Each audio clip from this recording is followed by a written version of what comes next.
GeM TV நேயர்கள் அனைவருக்கும் வணக்கம். நான் உங்கள் விஜய் பிலால். இன்னைக்கு வீடியோ நம்ம எதை பத்தி பார்க்க போறோம் அப்படின்னு பாத்தீங்கன்னா, இந்தியாவுக்கும் பாகிஸ்தானுக்கும் எப்பவுமே பிரச்சனை தீரவே தீராது அப்படிங்கிறது முடிவு பண்ணி வச்சுட்டாங்க அப்படின்னு தான் நினைக்கிறேன். ஏன்னா இப்ப வரையும் ஆரம்பிச்சதுல இருந்து எப்ப ஆரம்பிச்சது எப்பயோ இருக்கும். சுதந்திரம் வாங்கின காலத்துக்கு முன்னாடில இருந்து இருக்கும்.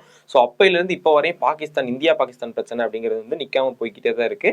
இதுக்கடுத்து மிகப்பெரிய பிரச்சனை ஒரு உண்டாறக்கான வாய்ப்புகள் அதிகமாவே இருக்கு. சும்மாவே பாத்தீங்கன்னா பாகிஸ்தான்ல இருக்கக்கூடிய தலைவர்களா இருக்கட்டும், பெரிய பெரிய தலைவர்களா இருக்கட்டும், எல்லாருமே நம்ம இந்தியாவில் சீன்ற மாதிரியே அவங்க இப்படி பண்றாங்க, தப்பு பண்றாங்க அப்படின்னு நம்மளை குற்றம் சாட்டுறதா இருக்கட்டும், ஏதாவது ஒரு போர் விஷயங்கள் ஏதாவது நடந்ததுன்னா அதுல நம்ம தான் அடி வாங்கிட்டோம் அப்படிங்கிற மாதிரி நம்மளை கீழ்த்தள்ளி பேசுற மாதிரிலாம் ஒரு மாதிரி பேசுவாங்க. ஸோ அந்த மாதிரி நிறைய விஷயங்கள் பேசிட்டு இருக்க இந்த நேரத்துல இப்போ புதுசா அந்த இடத்துல ஒரு பவர்ஃபுல்லான ஒரு மனிதரை கொண்டு உட்கார வச்சிருக்காங்க. அவரு என்ன சொல்லியிருக்காரு, அதாவது ஒரு பவர்ஃபுல்லான மனிதர், பாகிஸ்தான்லயே ஒரு மிகப்பெரிய பவர்ஃபுல்லான மனிதரா ஒருத்தரை நிர்ணயிச்சு அவர் நம்ம இந்தியாவை தரகுறவா பேசுறது, எதிர்த்து நம்மளுக்கு எதிராக பேசுறது அப்படிங்கிறது ஒரு மிகப்பெரிய விஷயமா தான் இருக்கு. ஸோ அவர் என்னென்னலாம் சொல்லியிருக்காரு, நம்ம இந்தியாவுக்கு அடுத்து என்ன பிரச்சனைகள்லாம் வரப்போற மாதிரி விஷயங்கள்லாம் அவங்க பண்ண போறாங்க அப்படிங்கிறது எல்லாமே இந்த வீடியோ நம்ம டீட்டெயில்ஸா பார்க்கலாம். ரொம்ப நாளைக்கு முன்னாடி இந்த ஆப்ரேஷன் சிந்தூர் அப்படின்னு சொல்லிட்டு இந்த வேர்டு மட்டும் நம்ம எல்லாத்துக்குமே தெரிஞ்சிட்டு இருந்துச்சு. அது என்ன நிறைய பேர் அந்த சின்ன குழந்தைங்களுக்கு கூட தெரியும் ஆப்ரேஷன் சிந்தூர் அப்படின்னு சொல்லிட்டு ஒரு இது நம்ம ஆர்மியில யூஸ் பண்ணாங்க. ஒரு ஆப்ரேஷன் பண்ணி இந்தியா பாகிஸ்தான் பிரச்சனை கொஞ்ச நாளைக்கு முன்னாடி போச்சு அப்படிங்கிற விஷயம் நமக்கு தெரியும். இந்த நடந்ததுக்கு அப்புறமா இப்ப இந்த முப்படைகள்னு சொல்லுவாங்கல்ல, ஒரு ஒரு நாடுனாலே ஒரு முப்படைகள் இருப்பாங்க. காலாட்படைன்னு சொல்லுவாங்க, அப்புறம் கப்பல் படைன்னு சொல்லுவாங்க, விமானப்படை, இவங்க எல்லாருமே சேர்ந்துதான் முப்படைகள் அப்படின்னு சொல்லுவாங்க. இது நம்ம இதுலயுமே இருக்கு. நம்ம இதுலயுமே கொஞ்ச நாளைக்கு முன்னாடி திரிசூலம் அப்படின்னு சொல்லிட்டு ஒரு ஒரு ஆர்மி ஜாயின் பண்ணாங்க. அதாவது இந்த 3 படைகளும் சேர்ந்து ஒரு ஃபோர்ஸ் உருவாக்குறாங்க. அவங்க எல்லாரும் சேர்ந்து அவங்க இந்த திரிசூலம் அப்படின்னு சொல்லிட்டு ஒரு ஆர்மி ரெடி பண்ணிட்டு இருந்தாங்க. ஸோ இந்த மாதிரி இப்ப இருக்கக்கூடிய பாகிஸ்தான்ல இருப்பாங்கல்ல, ஸோ அவங்க எல்லாத்தையும் முப்படைகள் இவங்க எல்லாத்துக்கும் ஒரு தளபதி ஒருத்தவங்களை நியமிக்கிறாங்க. அவர் யாரு அப்படின்னு பாத்தீங்கன்னா அசீர் முனீர் மம்மாத்தி அப்படின்னு சொல்லிட்டு ஒருத்தர் நியமிக்கிறாரு. இவர் எப்படின்னா இப்போ பாகிஸ்தான்ல இருக்கக்கூடிய இந்த 3 படைகளுடைய ஒரு தளபதியா இருக்காரு. அங்க இருக்கக்கூடிய எல்லா தளபதிகளும் இருப்பாங்கல்ல, இப்ப இந்த படைகள் ஒரு தளபதிகள் இருப்பாங்க, இல்ல கப்பல் படையில ஒரு தளபதிகள் இருப்பாங்க, விமான படையில ஒரு தளபதி இருப்பாங்க. இந்த மாதிரி இருக்கக்கூடிய எல்லா தளபதிகளுடைய மெயினான ஹெட்டா ஒரு மொத்த ராணுவம், ஒரு மொத்த பாகிஸ்தானுடைய ஒரு மொத்த ஹெட்டாவே இருக்காருன்னு நம்ம சொல்லலாம். அதாவது பாகிஸ்தான் மக்கள் எல்லாமே இல்லாம ஒரு ராணுவத்துடைய மிகப்பெரிய ஒரு ஹெட்டாவே இருக்காரு அப்படின்னு சொல்லலாம்.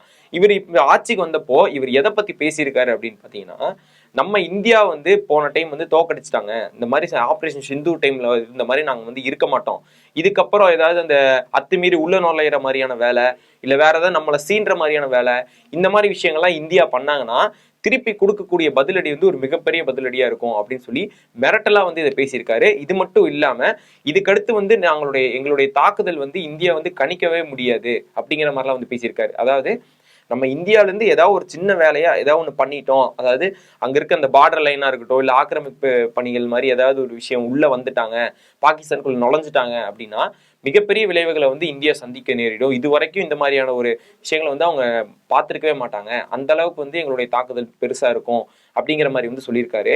இது சொல்றதுக்கான காரணம் அப்படின்னு ஏதாவது ஒரு காரணம் இருக்கும்ல, இது எதை வச்சு சொல்றாரு அப்படின்னு பாத்தீங்கன்னா சிந்தூர் டைம்ல ஆபரேஷன் சிந்தூர் இந்த பிரச்சனையில, அதாவது அந்த இடத்துல நடந்ததை வச்சுதான் இவர் பேசியிருக்காரு. இந்த மாதிரி நாங்க பதிலடி கொடுப்போம் அப்படின்னு சொல்லி. இதுக்கு இந்தியாவுமே சும்மா இருப்பாங்களா அப்படின்னு கேட்டா கண்டிப்பா இவங்களுமே ஏதாவது ரிப்ளை கொடுப்பாங்க. ஆனா நிறைய டைம் பாகிஸ்தான்ல என்ன சொல்லுவாங்க அப்படின்னு பாத்தீங்கன்னா, நம்ம நம்மளை குறைச்சு மதிப்பிடுற மாதிரி நம்மளை தாழ்வா பேசுறது, நம்ம தான் ஒரு குற்றங்களை செஞ்சுட்டோம் அப்படிங்கிறது பேசுறது, இந்த மாதிரிலாம் பண்ணுவாங்க.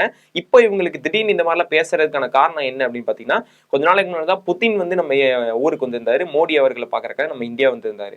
ஸோ இது அவங்களுக்கு ஒரு கடுப்பு ஏற்றும். ஏன்னா இதுக்கு முன்னாடி ஆப்கானிஸ்தானுடைய அங்கிருந்து நாட்டில் இருக்கக்கூடிய தலைவர்கள் சில பேர் இங்க வராங்க, இந்தியா நட்புறவாகுது அப்படின்னு சொல்லிட்டு தான் பாகிஸ்தான் ஆப்கானிஸ்தான் கூட பிரச்சனைக்கு போனாங்க.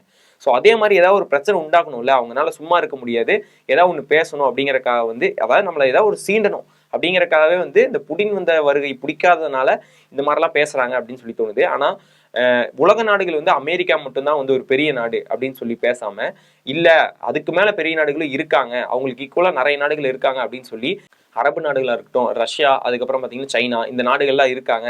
ஸோ இவங்களோட நட்பும் நமக்கு தேவை அப்படின்னு சொல்லி பல நாடுகள் ஒவ்வொரு நாடை ஒவ்வொருத்தவங்க சார்ந்திருக்காங்க. ஃபர்ஸ்ட்லாம் பாத்தீங்கன்னா அமெரிக்கா மட்டும்தான் பெருசு, அந்த நாடு கூட எந்த நாடு நட்புறவா இருக்கோ அவங்க சேஃபா இருக்கலாம், அவங்களுக்கு எந்த ஒரு பொருளாதார பிரச்சனைகளும் வராது அப்படிங்கிற மாதிரி சூழ்நிலை போய் இப்போ எந்த ஒரு மிகப்பெரிய நாடுகள், இந்த நாடுகள்லாம் ஒரு நட்புறவா இருந்தோம்னா நம்ம நாட்டுக்கு எந்த பிரச்சனை இல்லை அப்படின்னு சொல்லி நிறைய நாடுகள் வந்து பிரிஞ்சுட்டாங்க. ஸோ அந்த மாதிரி இருக்கக்கூடிய நம்ம ரஷ்யா கூட நம்ம ரொம்ப நட்புறவா இருக்கும். ஸோ அந்த விஷயங்கள்லாம் இருக்கிறனாலேயே அவங்க ஒரு வைத்தறிச்சலா இருக்கிற மாதிரி இந்த மாதிரி விஷயங்கள்னாலேயே வந்து இவங்க பேசிட்டு வந்துருக்காங்க.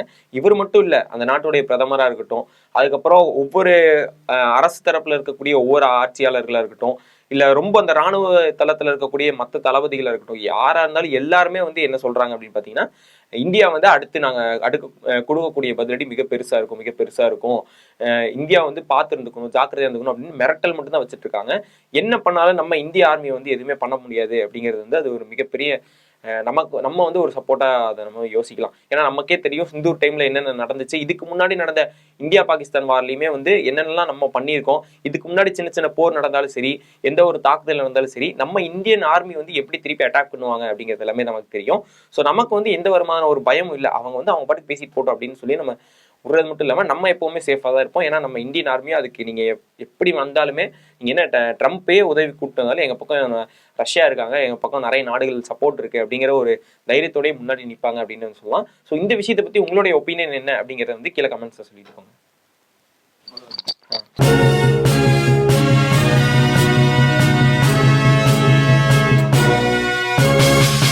உடனுக்குடன் அப்டேட் தெரிந்து கொள்ள ஜெம் டிவி தமிழ் ஆப்பை இன்ஸ்டால் செய்யவும்.